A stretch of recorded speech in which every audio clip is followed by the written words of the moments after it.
Start महोदय, हमने ऐसा प्रयास ही नहीं किया कि किसी परियोजना को एक ऐसा संयुक्त उद्यम माना जाए जिसमें उसके निर्माता, श्रमिकों, वहां रहने वाले अन्य मजदूरों, वैज्ञानिकों, प्रबंधकों तथा अन्य संबद्ध लोगों को भागीदारी का अनुभव हो। हमने समस्याओं को पुराने कोण से ही देखा है और लोगों को अलग अलग खानों में बांट दिया है। इसलिए ये झूठे विभाजन समाप्त होने चाहिए। हमारे समाज में ऐसे अनेक विभाजन है, शायद वे सभी समाजों में होते हैं, लेकिन हमारे यहाँ वे सामान्य से कुछ ज़्यादा ही है। ये धर्म के आधार पर, जातियों के आधार पर, भाषा और क्षेत्र के आधार पर पाए जाते हैं। एक व्यक्ति और एक वर्ग को दूसरे से अलग करने वाली अनेक तरह की दीवारें हैं और इन सब विभाजनों से हमारा राष्ट्र कमजोर हुआ है।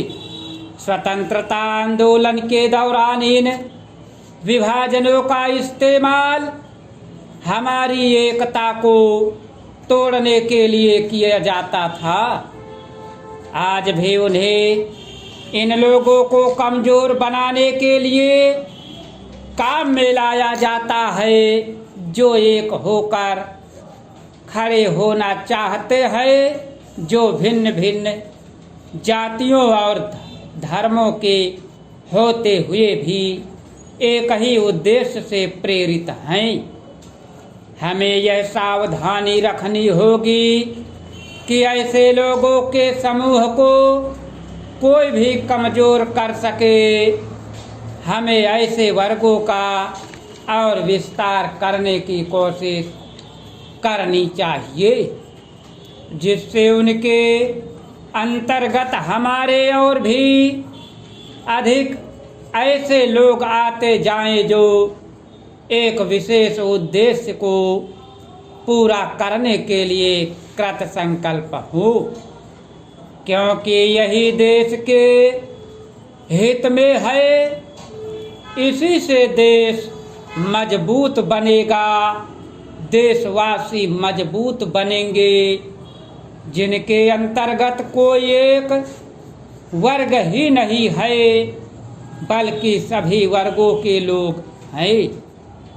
इसलिए संपूर्ण शिक्षा का अभिप्राय है कि हम केवल अपने अधिकारों के लिए संघर्ष न करें, बल्कि यह भी देखें कि हमारे प्रयासों का अल्पसंख्यक समूह पर क्या असर पड़ेगा। औद्योगिक क्षेत्र सुगठित है, उसकी आवाज़ शक्तिशाली है, उसमें एकता है और इसलिए इसका प्रभाव पड़ता है।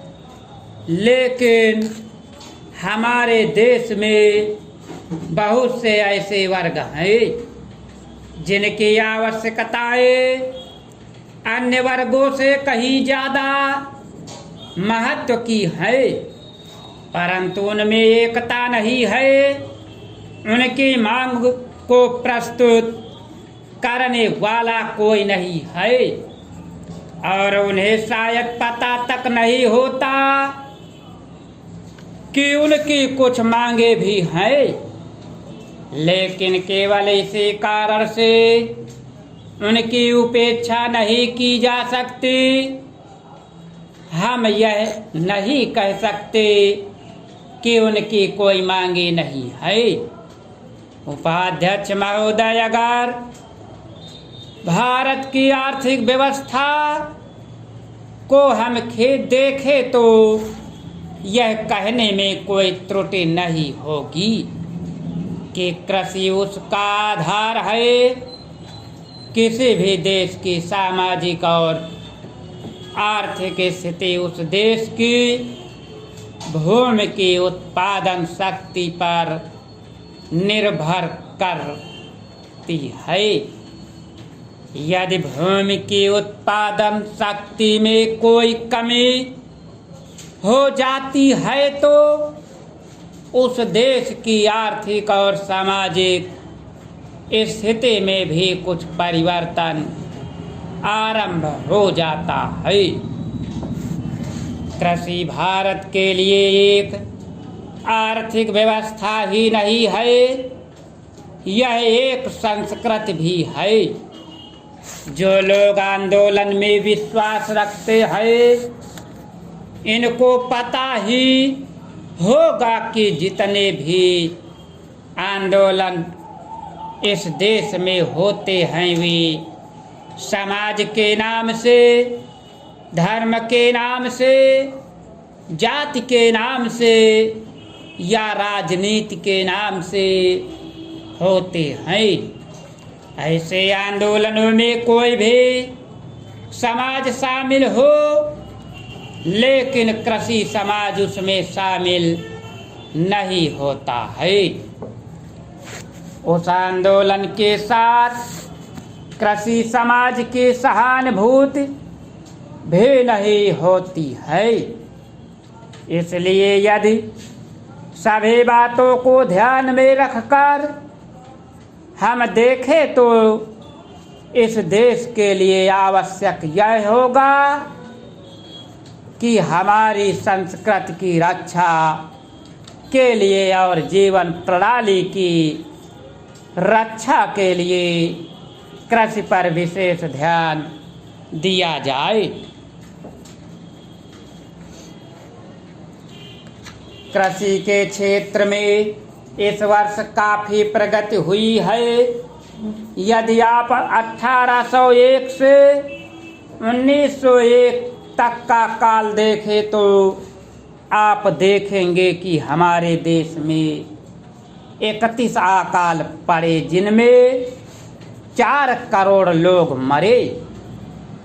लेकिन आज हमारे खाद्य मंत्रालय ने 100 रुपये मन के भाव पर गेहूं खरीद कर एक भी आदमी को मरने नहीं दिया।